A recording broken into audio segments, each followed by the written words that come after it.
ìjọba tó bá wà ní òkùnkùn. Ìjọba APC òkùnkùn ni wọ́n jẹ́. Ẹ ti sọ, ẹ sì ti wí, ẹ ti jẹ́ ká mọ̀ bẹ́ẹ̀ ṣe jẹ́. Ẹni tí ò bá ti mọ Olódùmarè irú wọn ti tán. Àfẹ̀mí ìní máa sọ wọ́n dá láì jẹ́ kankan. Àwọn ìjọba tí wọn ò ná ní tálíkà Ọlọ́run bá mi ti ṣẹ́bi lé wọn lórí nínú Àlùkùránì àti Báíbù. Kò dẹ̀ sí ọwọ́ kò ní yọjú orí àfi tó Olódùmarè ní bá gbọ́wọ́ ọ̀hún ga. Ní tó Olódùmarè ní fẹ́fẹ́ iní ìṣẹ̀lẹ̀ nínú ayé ẹ̀dá. A lè fagídí wáyì tí ò bá sí ń bẹ̀. Ìjọba Kúrẹ̀tì ò lè níyì láéláé. Ẹ wò bẹ́ẹ̀ ṣe tẹ́ ní October 1st ó jàre. Kílẹ̀ lè sọ wípé Nàìjíríà wà. Gbogbo ilẹ̀ Nàìjíríà pátápátá inú òkùnkùn ni. Kò sí mọ́lẹ̀ kan ṣoṣo, kò sí sọ́nà tó dá ní gbogbo ọ̀nà Yorùbá. Àwọn èèyàn tí wọ́n ń sọ fún yín pé happy independent wọ́n ń tàn yín ni. Èmi ò mọ tẹ́ gbòmìnira lé lórí láì ní nǹkan kan tó wúlò. Ìjọba Buhari ló wọ́ọ̀sì jù ní gbogbo ìjọba. Ìjọba tí ò ná ní táníkà tí ò dẹ̀ mọ tára fẹ́ wàláì, ìjọba òkùnkùn ni wàláì. Ṣé ẹ ti wá rí bẹ́ẹ̀ pé wọ́n ń tàn wá jẹ ni? Ẹni tí ò bá ní Olódùmarè wọn ò lè ṣe tó dá aláṣeyọrí. Ẹ kàn ń bínú orí lásán, ẹ ń fi fìlà dé dodo ni. Ẹ ti wá rí bẹ́ẹ̀ pé ìjọba tí ò wúlò. Ẹ má kulẹ̀ dára yín láàmú. Buhari mọ̀ọ́dọ̀ tí wọ́n ṣe l'Ábùjá ní October 1st wọn ò parọ́. Gbogbo àwọn ẹlẹ́sìn náà jáde, àwọn mùsùlùmí gan jáde wọ́n ṣe rálì fún. Gbogbo tẹ́ wíńdò October 1st òfo ni. Campaign after election ni kò ní túmọ̀ rárá. Ẹ bá sọ pé àwọn sẹ́nítọ̀ àwọn náà fẹ́ mú wa, àwọn náà fẹ́ mú lóyè Sunday Igboho. Gbogbo àwọn tẹ́ tútùkùtù kò ní túmọ̀ sí wa. A ṣẹ̀ṣẹ̀ máa gbọ́ gbogbo propaganda. Ẹ má kú rẹ̀ rún rọ́jọ fún wa láti lè tàn wá jẹ. Kò sí tẹ́ ẹ lè ṣe tọ́lọ́wọ́ bá mi ò ní bí yín. Ẹ̀jẹ̀ gbogbo àwọn ọ̀dọ́ tẹ́ ẹ ti ṣe fi ṣòfò dànù yóò bí yín o jàre. Ẹ̀yin náà rántí wípé àìmọye èèyàn lẹ́pa ní October yìí lọ́ọ̀dì 20. Ẹ rántí EndSARS. Ṣèbẹ́yìn náà lè ráwọn èèyàn pé ká lọ pa àwọn èèyàn. Wọ́n pa àwọn ọ̀dọ́, àwọn tí wọ́n ń jà fún ẹ̀tọ́ wọn. Ẹ wò ó, Ọlọ́run bá mi ó bí gbogbo ìjọba ẹlẹ́jẹ̀. Àgàbí pa kẹ́rí ọ̀rọ̀ mo jẹ́ o. Kò sí b'Olódùmarè yóò ṣe ṣiṣẹ́ tí ò ní fààyè ọpẹ́ lẹ̀. A dúpẹ́ lọ́wọ́ gbogbo ẹ̀yin tí ẹ jáde fún rálì October 1st àti rálì tó ti ń lọ. Gbogbo rálì tó ń lọ pátápátá káàkiri ti UK ní ti US ní gbogbo ọmọ Yorùbá ẹ kú iṣẹ́ takuntakun ẹ kórè oko délé wà láì. Nígbà tílé Oòduà yìí bá gbà tá a bá gba Yorùbá nation a ní fi yín ṣàwátì. Lágbára Olúwa ọba Ọlọ́run ọba ni ó sọ yín o jàre.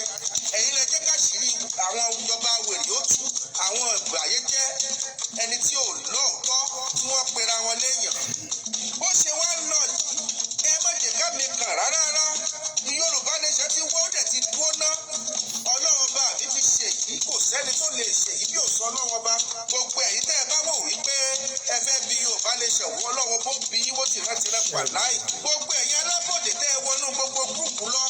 Ọlọ́run ọba mi ó palẹ̀ yín mọ́. Àtẹ̀yìn tẹ́ ẹ gbowó gbogbo yín lẹ́ padà pẹ̀lú àṣẹ Olúwa ọba. No going back Yorùbá nation náà ni. A ti dúró ná, a ti wà lójú kan, a ti sọ̀rọ̀ ọlọ́kan. Àwọn ò ní gbà láti bá àwọn wèrè lọ. Ṣẹ́yìn náà ní kójú tì yín. Síta tó mú máa bẹ̀rẹ̀ nílẹ̀ Yorùbá. Lágbára Olúwa ọba wọ́n bẹ̀rẹ̀ síta tó mú káàkiri. Kò ní sẹ́ni kankan tí ó máa jáde láwọn ọjọ́ kọ̀ọ̀kan nínú ilẹ̀ Yorùbá láti lè fi bọ́ lásàwọn tó ti sùnù. Ilẹ̀ Yorùbá yóò ọ̀kan ṣoṣo ní a ti darapọ̀. Gbogbo ẹ̀yin ọba aláyé tẹ̀ sọ̀sọ́kùsọ ẹ lọ gbẹ́nu dákẹ́. Ọlọ́run ọba ó bí yín tí yóò sì bàjẹ́ ni. Ọlọ́run wọ náà gbogbo pé àrònú ká tó fi yín jọba ni. Tẹ́ ẹ bá wá dà wá Ọlọ́run ọba mi ó dà yín. Gbogbo nǹkan tó wà nílẹ̀ yìí kò sí rọ́ńbẹ́ Ọlọ́run ọba mi ló lọ́lá. Ọba tó tóbi nínú ọlá ọ̀nà ó gba Yorùbá nation fún wa. Gbogbo ẹ̀yin èèyàn Great Yorùbá Defence Movement Worldwide lábẹ́ aláṣẹ olùdarí ìyá Olúṣọlá Precious. Ẹ kú dúró tí Yorùbá ó délẹ̀ lérí pẹ̀lú àṣẹ olùdarí. Ẹ ní padà dẹ́mi àwátì. Àkànbí pa kẹ́rí ọ̀rọ̀. Àṣẹ Èdùmàrè. Yorùbá nation must stand. Yorùbá nation ó ti dúró. President Muhammadu Buhari, retired Major General, President, location 419. That president supposed to go to jail for good 9 years and 1 day.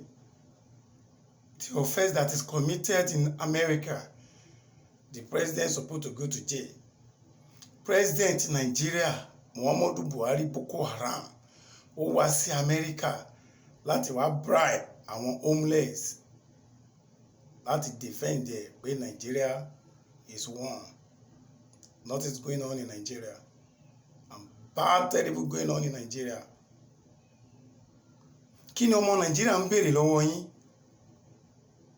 Basic life. Just basic life. Òsílù tí ò sí correction. In America here, correction wà bọ̀ tẹ́ ẹ lè mọ̀. Basic life ni ọmọ Nigeria ń béèrè lọ́wọ́ yín.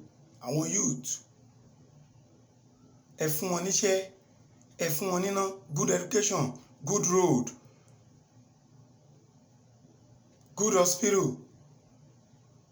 Ẹ̀kọ́ ẹ̀ ṣe. Just basic life lọ́mọ Nigeria ń béèrè lọ́wọ́ yín. Ó wá olórí láyà, ó wá láti Nigeria location 419. You President Muhammadu Boko Haram Buhari. Ó wá bribe $50 per hour fún àwọn homeless. Àwọn tí wọ́n ṣiṣẹ́, gọ́ọ̀mẹ̀ntì fún wọn lówó for your information tó bá mọ̀, because you are a deaf man, o lè má mọ̀. Gọ́ọ̀mẹ̀ntì ń fún àwọn ọmọ yẹn lówó. Àwọn tó bribe $50 per hour. You bribe them for 3 hours. That is 90,000 naira in Nigerian money. $150 now. 90,000 naira in black market in Nigerian money. Ó san fún yàn for good just 3 hours. Àwọn sójà tó ń defend, tó ń tẹ̀lé ẹ lẹ́yìn, tó ń defend ẹ, tó ń send lọ sí Boko Haram, tó ń pa wọ́n, wo bọ́n ṣe pa wọ́n ní Zamfara. I have evidence here last week. Wọ́n pa 12 sójà. And nothing happened. Oh, fún wọn ju 70,000 naira, 60,000, 70,000, 80. Kò sí sójà tó gba 100,000 naira. Good 1 month. Ní Boko Haram tó wà, wọ́n san 40,000 fún wọn every month. Ẹni tó wà lójú ogun, tó wà lójú kú, but tó gbé orí ẹ, ó wá sí United States of America láti wá bribe àwọn homeless láti defend ẹ, àwọn tó ń ṣe Yorùbá.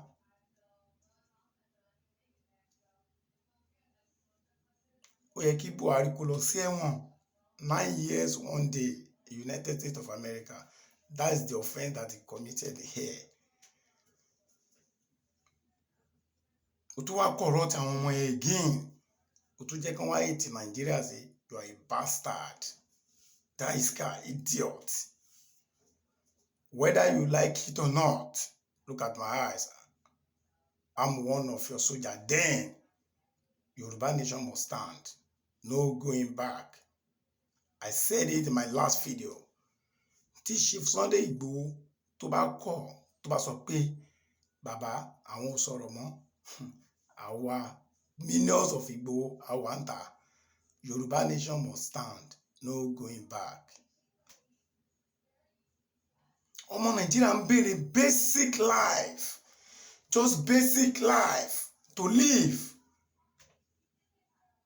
What are those basic life? Give them light, good road, sound education, good hospital, and good job. Let everybody have job. Kí ló gbé America dúró? Kí ni America ní tí Nigeria ò ní? Iṣẹ́ ni. Iṣẹ́ pọ̀ ju everybody, ju èrò tó wà nú ẹ̀ lọ. Ibi téèyàn kan ti ń ṣiṣẹ́ 3, 4, iṣẹ́ tó bá lè ṣe. Iṣẹ́ pọ̀ ju èèyàn lọ ni. Iṣẹ́ pọ̀ ju èrò lọ l'Amẹ́ríkà ló jẹ́ kí Amẹ́ríkà kó stand well, kó dúró. Kò sí pé kì í ṣe pé corruption ò sí. Corruption is everywhere, but not like Nigeria. That is for you, Buhari. Ẹ̀yin youth, mo fi Ọlọ́run bẹ̀ yín, ẹ̀yin youth bíi ti tèmi, ẹ jọ̀ọ́ ẹ jẹ́ ká dìde, àwa la máa gbára wa sílẹ̀ nílẹ̀ Yorùbá, ẹ má jẹ́ ká bẹ̀rù. Ìjọba Buhari, ìjọba military ló ń lò lé wa lórí, wọ́n máa ń ṣèyàn gàràgàràgàgà, wọ́n máa ń dẹ́rù àwọn èèyàn ni. tactics tó ń lò lọ́wọ́ nìyẹn. Ẹ má jẹ́ ká tẹ̀lé olóṣèlú kankan. I hate them. Politicians, I hate them. Tí mo ti délé ayé mi ò tẹ̀lé wọn rí, mo hate wọn bàjẹ́. Wọ́n dẹ̀ ń parọ́ fún yín, wọ́n ń parọ́ fún wa, wọ́n ń parọ́ fún wa. Adẹ̀jì ń tẹ̀lé wọn, adẹ̀jì máa káwọ́ sókè, tíwálé bàbá, tíwálé sà, for what? Wọ́n ń jẹ ayé wa máyé, a tún ń ṣe tíwálé fún wọn. Ẹ má jẹ́ ká gbà fún wọn. No election 2023 in Yoruba land. Ẹ má jẹ́ ká gbà fún wọn. Wọ́n á parọ́, wọ́n á ní wọ́n á ṣojú ọ̀nà, wọ́n á ṣomi, wọ́n á ṣe iná, wọ́n á ṣe school, hospital, all fake lórí irọ́. Adẹ̀ṣe máa tẹ̀lé wọn, adẹ̀ṣe máa káwọ́ sókè tẹ̀lé wọn. Ṣé àgọ́ ni? Tá bá ń brainwash wa, ẹ jẹ́ ká cook brain wa, come back.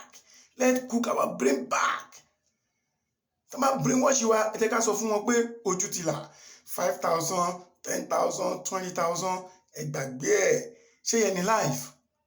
Nǹkan tí ẹ máa ná tán ní 2 days. Ẹ̀yin youth, nígbà tó ń bí wa, wọ́n máa ń jẹ́ kó yé wa, àwọn bàbá wọn ní we are the future of tomorrow. Wọ́n máa jẹ́ ká future ẹ wo graduate ó ń kiri ẹ̀kọ́ lábẹ́òkúta. BSc ó ń kiri ẹ̀kọ́. Ní ayé àtijọ́, wọ́n máa ní ká lọ school, ká má ṣerú ẹgbẹ́ wa, ká lọ school, ká má bàa ṣerú ẹgbẹ́ wa. But wọ́n jẹ́ ká rógo wa lò. Àwọn bàbá ilé ìtàn ṣe ó ti tó. Ẹ̀yin youth ó ti tó. Ilé ìtàn ṣe ó ti tó. Ẹ jẹ́ ká gbára wa sílẹ̀. Solution Nigeria òun la gbé dání. Yorùbá nation.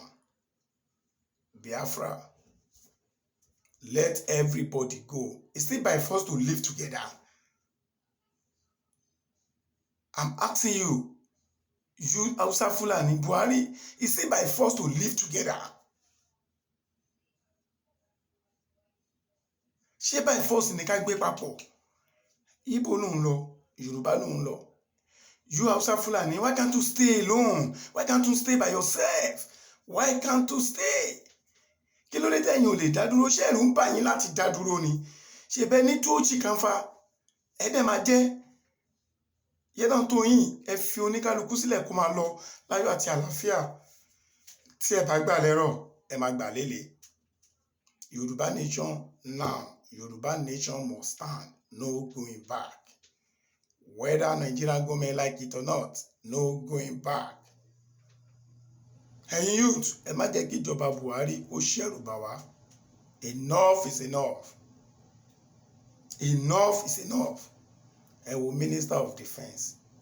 In civil, ó dẹ̀ gbé kàládá ní AK-47. Ó ń defend ara ẹ̀.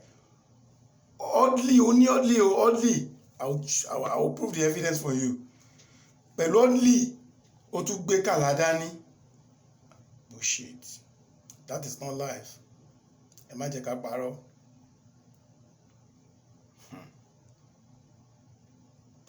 Ó ga ọ́.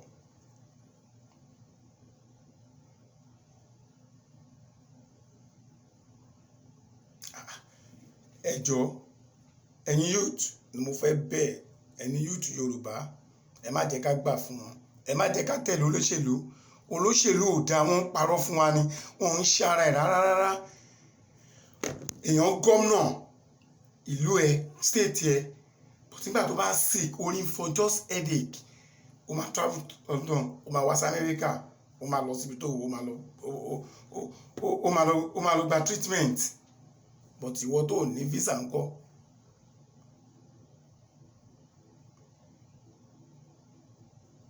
Graduate tó ń gba 30,000, bó ló ti fẹ́ rí visa tó ti fẹ́ rówó fẹ́ ticket.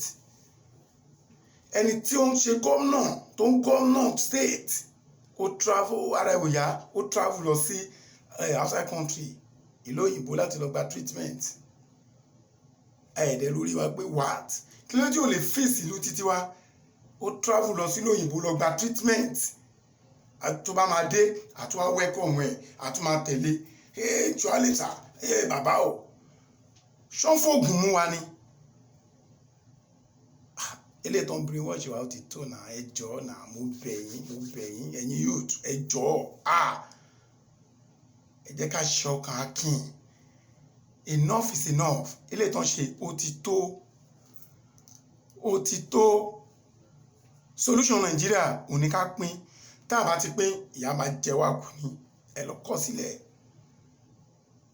kọ sílẹ̀ tá a bá ti pín ẹ̀yin ọmọ Yorùbá ìyá máa jẹ wá ìyá ń jẹ Yorùbá ìyá ń jẹ Yorùbá ìyá ń jẹ wá bá ṣe kàwé tó bá ṣe lọ́pọlọ tó wọn jẹ́ kó yúùtù fún wa àdèmá máa bú àwọn Haúsá pé ewúrẹ́ ni wọ́n ẹranko ni wọ́n wọn kàwé wọn kà kankan what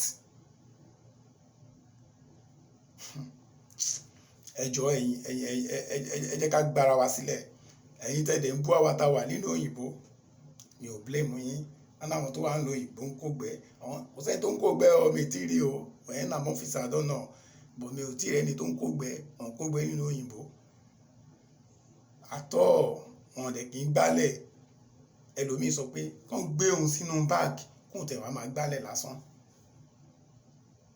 resources tí Nàìjíríà ní Canada ò ní Ọlọ́run bless Nàìjíríà lẹ́yìn ìgbà tá a bá sin bàbá a tún máa sin ọmọ wọn generation yìí ẹ jẹ́ ká gbára wa sílẹ̀ ẹ wá rí bí ìlú ṣe máa dáa ẹ jẹ́ kó oníkálukú máa lọ ẹ jẹ́ kí oníkálukú kó máa lọ tí ò bá nídìí wá ẹ jẹ́ ká bi ara wa pé kí ló dé tí Haúsá Fúlàní báwọn fẹ́ ká dá dúró ẹ jẹ́ ká bi ara wa tí ò bá nídìí. Enough is enough. Ẹ̀yin sójà dùn Allah ya kúrè ẹ yára yín use your tunani ẹ wo bó ṣe ń pa wá àwa yìí àánú la rí gbà oore ọ̀fẹ́ Ọlọ́run la rí gbà ẹ wo bó ṣe ń pa wá ó ń dùn mí bó ṣe ń pa sójà enough is enough. Agbára wà lọ́wọ́ yín kò ságbára lọ́wọ́ Buhari kò ságbára lọ́wọ́ generals kò ságbára lọ́wọ́ chief of army staff order nìkan ló ní just to give order agbára gangan ó wà lọ́wọ́ yín ṣé general ló ń wá mú tàǹkì ni ṣé general ló ń wá chika ṣé general ló ń operate helicopter gunship no it's we soldiers. Ó yé yín kan tí mò ń sọ use your tunani please don't let all this bastard kan pa wá tán ẹ̀yin sójà please Yorùbá nation now no going back Yorùbá nation must stand whether Nigerian government like it or not Yorùbá nation must stand no going back.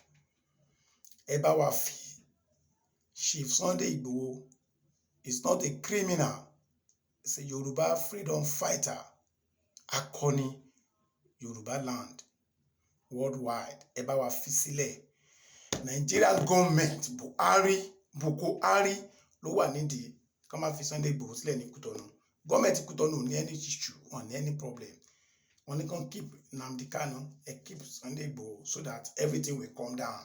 Kò lè calm down kankan a ṣẹ̀ṣẹ̀ bẹ̀rẹ̀ kò lè calm down kankan so that wọ́n á lè ṣe election wọn bó ẹ̀rù á lè bá wọn tó bá fẹ́ dìde bí Náàmì ṣe máa ń ṣe nìyẹn.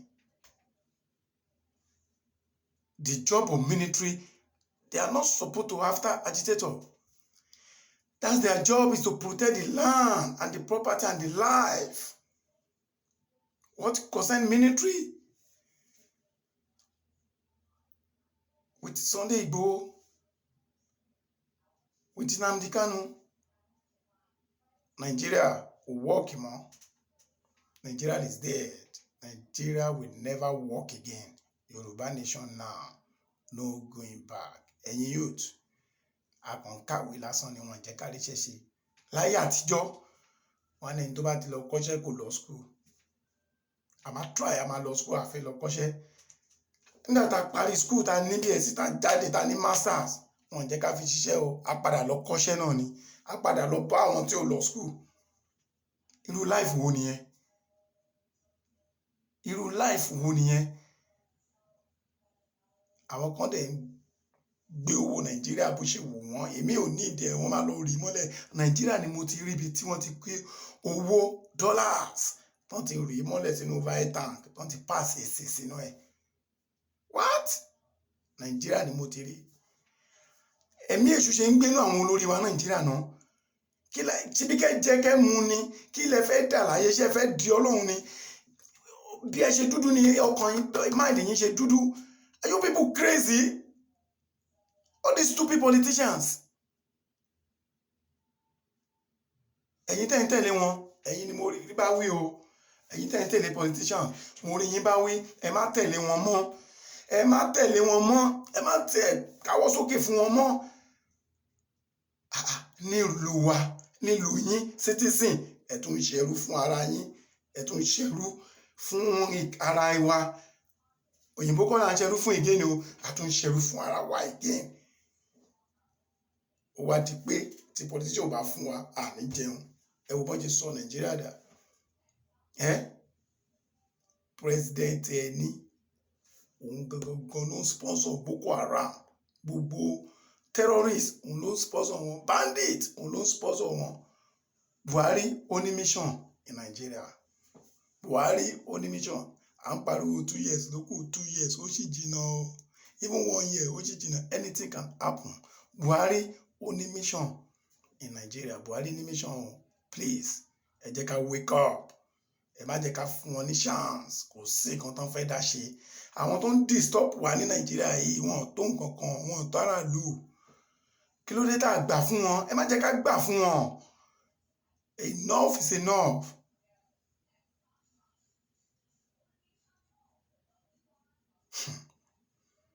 No going back. Yoruba nation now. Yoruba nation must stand. Whether Boko Haram like it or not, Amapin, that's the only solution in Nigeria. Thank you.